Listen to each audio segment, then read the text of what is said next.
Hi, everybody. So, your warm up today is membing, but instead of training, you are going to be completing an assignment in membing for a performance grade. So, when you log into membing, you should see a pop up box that says there's been an assignment assigned to you, and you'll click on that. If you don't see it, then you can scroll down on your membing dashboard. And on the right side of your screen, you'll see a box that says assignments. You can click on that box and you will see an assignment that is due today, which is March 1st. So go ahead and complete that assignment and we will move on when the timer goes off.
All right, guys, go ahead and close out of Membean. You should have finished that assignment that is in Membean. There's nothing for you to submit to Schoology. I'll just go into Membean and grade your assignment that way. So this week we are going to be reading quite a few more chapters of The Lions of Little Rock. And so today we are going to be reviewing types of conflict. We will be reading chapters 26 through 28. And then your homework is to read chapters 29, 30, and 31. Also, I am still missing some of y'all's assignments from last week. So if you did not submit your setting and connections pages from your Lions of Little Rock booklet, that's late and that needs to be submitted today. Also, if you did not submit either one of your Lions of Little Rock writing responses that we did on the lined paper, those also need to be submitted today. Those were due last week, so make sure those get taken care of if you have not already done so. So the first thing that we're going to do today is review types of conflict. So I want you to go into Notability and find your types of conflict notes. These should be in the study section of Notability. We went over these last semester.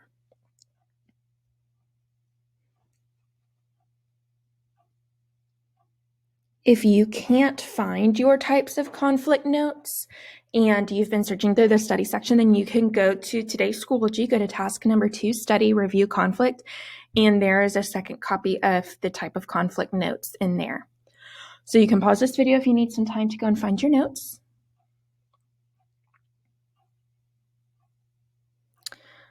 All right, so we are going to briefly review the types of conflict. So a conflict is a struggle between forces or characters. This can be a fight, an argument, a disagreement, anytime where two or more characters are not seeing eye to eye, where there's some kind of conflict between them. Without a conflict or a problem, the story would be boring. So the conflict is really, really important to the story. So we have 4 main types of conflict that we talk about this year, and the first one is man versus self. Man versus self is an example of an internal conflict because it's happening in a person. It only involves the one person inside of them, their struggles, their emotions, their decisions, man versus self. So it says a struggle happens inside the character's head or heart. Sometimes the character's thoughts or emotions get in the way of a goal. So again, this doesn't involve anybody else. It's only a conflict within one character. Man versus self, internal conflict. An example is if a character has to decide whether or not to lie. That is just a decision that one character has to make. It's not involving anybody else. It's just inside the heart or the head of one character. So next we have man versus man. And man versus man is an external conflict because the character is having a conflict with somebody else. It doesn't just involve them, it involves them and another character. So man versus man is a mental or physical struggle between characters. For example, this could be Harry Potter versus Voldemort. One character versus another character, man versus man. Next, we have man versus nature. Man versus nature is another kind of external conflict because it's happening outside of the character. So this is when a character struggles with natural forces. So this could be something like weather, if they're facing an extreme weather event like a hurricane or a tornado.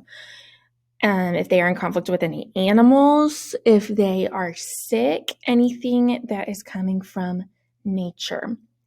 And then finally, we have man versus society. And so man versus society, again, is an external conflict because it involves a group of people outside of just that one character. So this is when a character struggles with rules, social traditions, or beliefs of a group. Examples include politics, poverty, and social norms, expectations, or values. So this is when one person is in conflict with a whole group or a whole system. So for example, fighting for freedom, that is a man versus society conflict. Katniss versus the Capitol from the Hunger Games. That's one person fighting against the beliefs and the system of a whole group of people of the Capitol. So these are the 4 main types of conflict that we look at: man versus self, man versus man, Man versus Nature, and Man versus Society. So as we are continuing to read in the book, you should be able to identify examples of these 4 types of conflict throughout the book. So especially today, I want you to pay special attention and see how many types of conflict can you identify as we are reading. So you can go ahead and close out of your notes. And I want you to go ahead and open up your Lines of Little Rock booklet in Notability. Go find your Lines of Little Rock booklet and scroll down to the timeline. Okay, so we have filled in 4 boxes up to this point, so we are going to go ahead and fill in the 5th box. So we are in the little green rectangle, and we are writing pages 112 through 128. Page 112 through 128. So in these chapters, we learn that Red is being mean to Marley and he threatens Liz. Remember, Red is JT's older brother, and we know that he is not a nice person. So he is mean to Marley and he threatens Liz. He threatens to hurt her.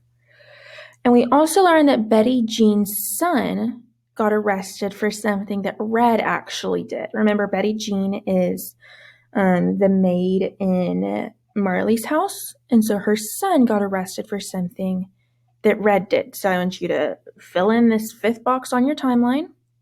You can pause the video if you need extra time.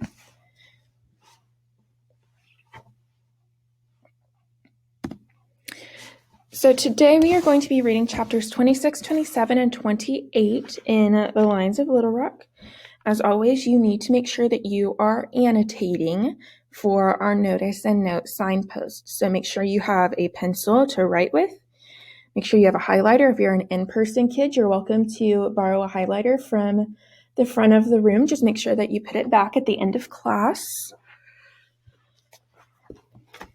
So go ahead and open up your book to chapter 26. This is on page 129. And as always, I will not be telling you what to annotate. I want you to do your best to try to make these annotations on your own. So we are on page 129, chapter 26, Being Quiet. When I walked into Mr. Harding's room on Tuesday, I still didn't know how I was going to teach Liz to be quiet. But once lunch started and Mr. Harding and I spent 15 minutes on X and Y and solving for the unknown, I felt like a new person. A better person, one who could do things I didn't normally do. If numbers could do all that for me, maybe they could help Liz too. Liz was waiting when I got to the rock crusher that afternoon. I have an idea, I said as I walked into the clearing. What? You asked me how I managed to be so quiet. It's numbers. I count prime numbers in my head, and that's when you want to talk, said Liz. It's when I'm trying to do something I'm not good at, I said. And when you're not good at it, and what you're not good at is being quiet when you're angry. Liz thought for a moment, then shook her head. I don't even know the prime numbers, and if you tell me to count to 10 before I speak like my mother always does, I will scream. Okay, so counting was out. How about times tables? I asked. What about them? Well, which ones do you like? I don't like any times tables, exclaimed Liz. Every once in a while, I just couldn't relate to her at all. Who didn't like the times tables? Such beauty, such patterns, such organization. Okay, so I knew it wasn't normal, but it was how I saw them. We'll do the nines then, I said, rummaging in my purse for a pen. Hold up your hands in front of you with your thumbs together. With the pen, I labeled each of her fingers with a number from 1 to 10, left to right, starting with her left pinky 1 and ending with her right pinky 10. Now put down your pinky on your left hand, I said, the one with the number 1 on it. How is this going to help me be quiet? Asked Liz. Just do it. Liz sighed and put down her pinky. How many fingers do you have left? 9. Exactly. 1 times 9 is 9. I knew that, said Liz. Now put down your ring finger on your left hand, the one with the 2. Liz did so. How many fingers do you have to the left of the one that is down? 1. And to the right? 8. 2 times 9 is 18. Liz gave me a look. Does it work for all of them? Try it. She put down her middle finger labeled 3. 2 fingers to the left, 7 to the right. 3 times 9 is 27. Okay, so that is pretty cool, said Liz. So every time you feel words starting to creep out when you don't want them to, look down at your hands and recite the 9 times tables. By the time you're done, you won't even remember whatever it was you wanted to say. Liz wasn't listening. She had her thumb on her right hand tucked in and was counting. 6 times 9 is 54. I could never remember that one. That's the point, I laughed. You don't have to remember a thing. I wiggled my fingers at her. All you have to do is count. Liz liked the trick I had taught her, but I wasn't sure it was enough. When I got home, I found Mother in the kitchen, going through the mail. Did you put this in my purse? Asked Mother, holding up the pink piece of stationery. Yes, I said. Oh, said Mother. I waited for her to ask why, so I could explain what Miss Winthrop had said about Peter and tell her why I had joined the WEC, but she didn't. She just passed me my mail. I was disappointed. I'd imagined us sitting down and having a long chat, talking and laughing like we'd done when I was little. Still, if she wasn't going to say anything, I wouldn't either. I had 2 pieces of mail. The first was another postcard from Judy. Dear little sis, I hate it here. I didn't make Pep Squad, and I'm failing math. Not really, but I have a C. Please send 2 paydays and a deck of cards. I'm playing a lot of solitaire. Lots of love, Judy. The second was another flyer from the WEC. It read, People who care about their teachers, their children's education, their city's future, want to open public schools. I cared. Helping Liz and leaving notes for Mother and sending candy bars to Judy was nice, but it wasn't enough. Not when there might be more that I could do. Chapter 27, At the Meeting. That weekend, I hung around in the Sunday school classroom after the others filed out.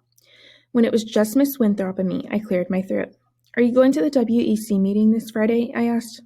Yes, she said. Do you mind if I come too? It was a whisper, but it was quiet in the classroom. I was pretty sure she'd heard me. Oh, Marley, Miss Winthrop exclaimed. That would be wonderful. I guess she had. Daddy said it was fine when I asked his permission, so Miss Winthrop and I arranged to meet at the church Friday afternoon and walk to the meeting together. The meeting was at Mrs. Terry's house. She was one of the founders of the WEC. From the outside, her house was large and fancy, much bigger than ours, and I was sure it was furnished with many breakable objects. I would have to be careful not to trip. Mrs. Terry herself opened the door. She was in her 70s, but seemed as energetic as a glass of fresh squeezed orange juice.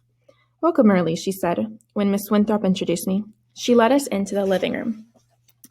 Mrs. Brewer was standing in front of a group of women sitting in folding chairs placed in neat rows. Miss Winthrop whispered that she was the chair of the WEC.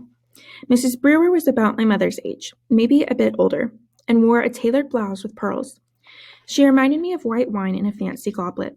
The meeting was already in progress as Miss Winthrop and I slipped into our seats. Remember, the Women's Emergency Committee to open our schools stands neither for segregation nor integration, but for education, Mrs. Brewer said. Our sole aim is to get the 4 high schools reopened and our students back in their classes. The women nodded their approval.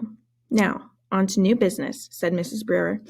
As you know, 2 days ago, the school board resigned in frustration over the school situation. A new election is scheduled for December 6th. However, new candidates must file their intention to run by Saturday, November 15th, which leaves us, she looked at her watch, just over 24 hours to find 6 candidates who believe in public education. We have Ted Lamb, said Mrs. Terry. Well, that's one. I let my eyes wander as Mrs. Brewer continued talking. I wasn't sure how I was going to help. I didn't know anyone who wanted to run for office. Miss Winthrop was taking notes like it was the most fascinating discussion she'd heard in a long time. Of course, she always looked like that. Even when a 5-year-old at church wanted to tell her every single kind of animal that Noah took with him on the ark. A woman sitting hunched over in a back corner caught my eye. I knew her, but I couldn't place her. She saw me looking at her, and I expected her to smile, but she didn't, just cowered back in her seat and raised her flyer in front of her face. It was Mrs. Dalton, JT's mother. I'd seen her once or twice before, at a football game maybe. She always reminded me of a glass of iced tea so weak you had to add a whole cup of sugar to make it taste like anything at all. The Daltons had more money than we did, and lived in a big house with a maid and a butler, and weren't really friends with my parents. But I remembered her because she had a scar over her left eyebrow, and she was shy like me.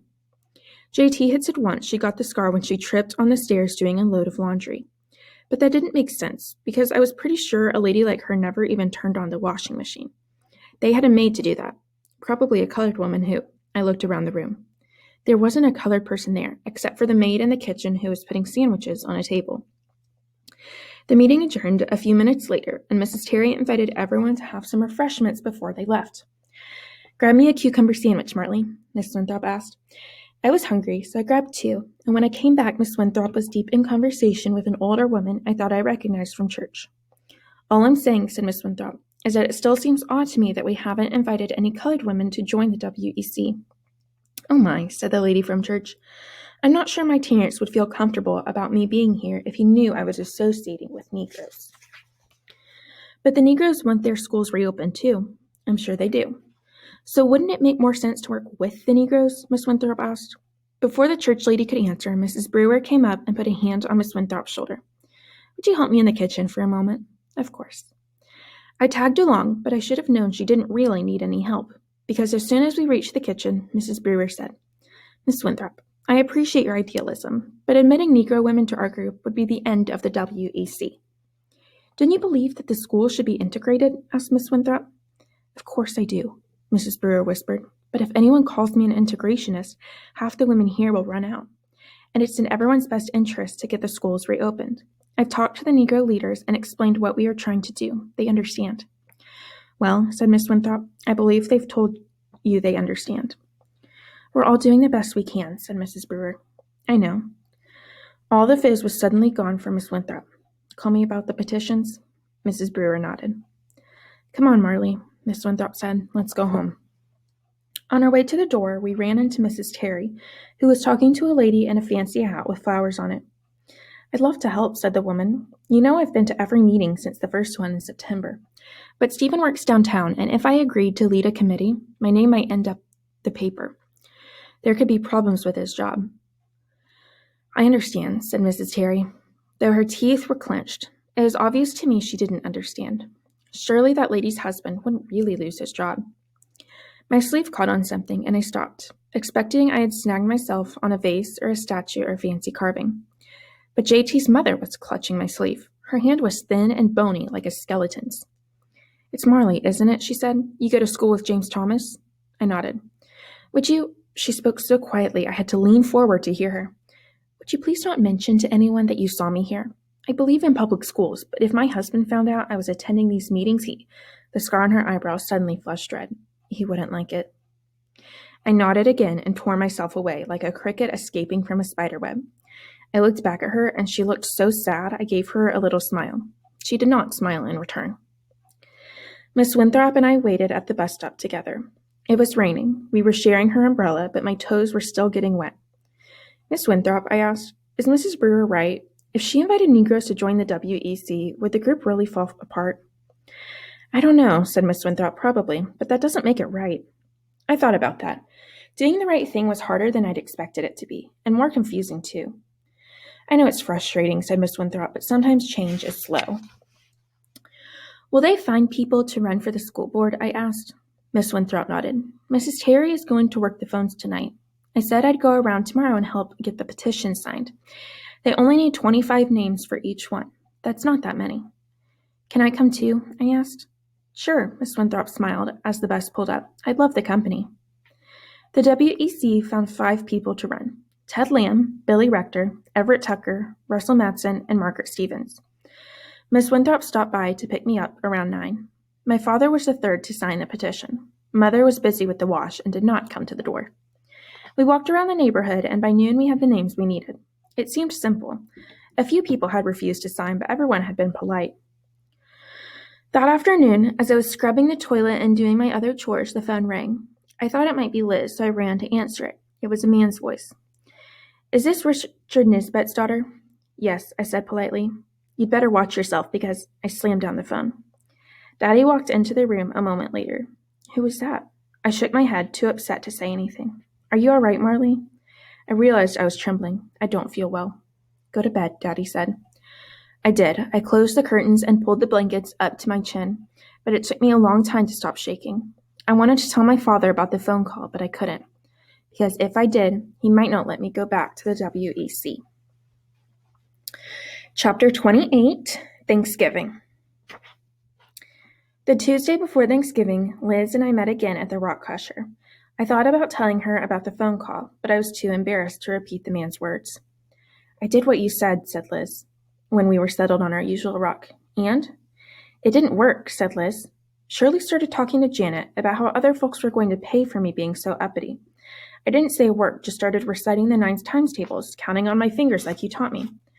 I got all the way to 7 times 9 is 63 before Shirley turned to me and said, "What are you doing?" She said it in a nasty voice, but it was the first time anyone had spoken to me in weeks, so I decided to answer her. "I'm reciting the 9 times tables," I said, and I showed her how to do it.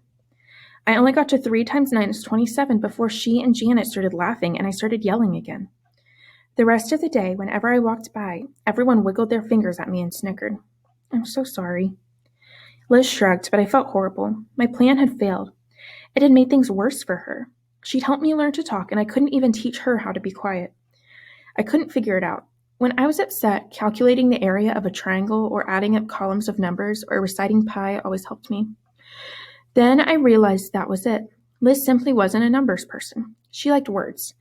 If she was going to be quiet, we had to go about it a different way.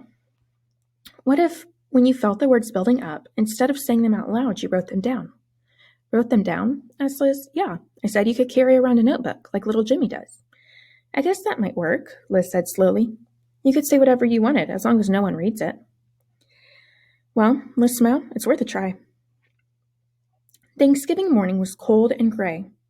Central was playing its last football game of the season. Daddy and David were going, and I tagged along with them, leaving Mother at home to cook the turkey. Judy and Greenie were coming in the afternoon, just in time for dinner. The game started at 10:30 a.m., and I shivered as I sat on the bleachers, wishing I'd put on a warmer coat. In the first quarter, Red intercepted a pass. Everyone cheered. Everyone except for me. David glanced over. "How you doing, sis?" "Cold," I said. David laughed, took off his own jacket and draped it over my shoulders. The jacket was warm and old, and it smelled like it hadn't been washed in a really long time. "Mr. Harding is teaching me algebra," I said during a timeout. "Algebra?" David didn't say anything about it being a high school class, and I loved him for it. "How's it going?" "Fine," I said. Then, because it was my brother, and I figured I could brag a little, "Actually really well. I like it, and he says I'm good at it." "Phew," said David, wiping his brow. "Riley, you are making me feel so much better." "Me?" I protested. "How?" He glanced over at Daddy, but he was engaged in a conversation with a neighbor and wasn't listening to us. "I've dropped out of all those math classes. I'm studying English now, like Daddy did." He wiped his brow again. "Sure is a relief to know someone else will be taking care of beating those Soviets." I grinned. "Mr. Harding says he sleeps better at night, knowing there are girls like me to invent those satellites." "That Mr. Harding," said David as he tousled my hair, "sounds like a real smart man." Judy was waiting for us on the front porch when we got home from the game. I screamed and ran to give her a hug. She smelled different, like she'd been trying a new shampoo. After we'd said our hellos to everyone, Judy and I ran off to her old room. As soon as the door was closed, I turned to Judy. "Guess what?" we both said at the exact same time. We laughed. It was so good to be with my sister again. "You first," I said. "I have a boyfriend," squealed Judy. She pulled a picture out of her purse and shoved it into my hands. It was a snapshot of her and a skinny boy with thick brown hair sticking up in all directions. They were at a roller skating rink holding hands. They were both grinning so big a raccoon could have crawled up in their mouths and settled down inside. "It's Robert Lawrence," she said. "Who?" I asked. "The boy I told you about when you cut your thumb." Judy didn't even take a breath before she continued. "His parents sent him to live with his uncle in Pine Bluff. I didn't even know, because we'd never really said much to each other at Central. But in Pine Bluff, of course, we started spending time together because we were both from Little Rock. And then he asked me out to the movies, and then we started going steady. I was beginning to think the new shampoo wasn't the only change. Why didn't you tell me?" "Mother reads all our mail," said Judy. That was true. Besides, if Mother knew I had a boyfriend, she'd make Daddy bring me home. "Don't you want to come home?" I asked. "Of course I do," said Judy. "When the schools reopen and Robert Lawrence can come too." I'd spent the past 2 months thinking she was miserable, and it turned out that wasn't the case at all. She'd fooled me along with Mother, and I didn't like it. Judy sat down on the bed and started unpacking her clothes. "What was your news?" I'd been planning to tell her all about Liz and JT and the nasty phone call and everything. But now, it wasn't like anything had really changed. She just had a boyfriend. But I still felt like I'd been betrayed. "I joined the Women's Emergency Committee," I said finally. "We're trying to get the schools reopened." That's great, said Judy. Let me know if there's anything I can do to help. Last I'd heard, she wasn't even sure she was in favor of integrating the schools. Now she wanted to help? More likely, she just wanted to make sure she and Robert Lawrence came home together. And even though Judy had always been the one I told everything, I kept the rest of my news locked up tight inside of me. I'd always thought Judy was an ice-cold Coca-Cola. Now it seemed like she'd gone flat. We went to bed early, but in the middle of the night, I woke up. The phone was ringing, one short ring and one long. For a minute, I thought I was dreaming. Then I heard my parents' door open and Daddy stumble into the hall. I scrambled out of bed. Daddy was just slamming down the phone when I reached the kitchen. Who was it? I asked. Wrong number, said Daddy. Go back to bed. Before I got back to my room, the phone rang again. This time, Daddy left it off the hook. Judy slept on. All right, so we are pausing there. So you should have annotated those 3 chapters as we were reading. Whoops. Okay, so you have homework chapters that you need to read. You need to read chapters 29, 30, and 31 for homework. And if you have extra time in class today, you can definitely start reading those chapters now. And that way you can knock out some of your homework. But tomorrow we will be starting with chapter 32. So make sure that you read your homework chapters, make sure you annotate them. And then I will see y'all tomorrow. We online kids will be Zooming like usual. In-person kids, I will be back and we will have a regular class. Y'all have a great rest of your day. I will see y'all tomorrow. Bye, everybody.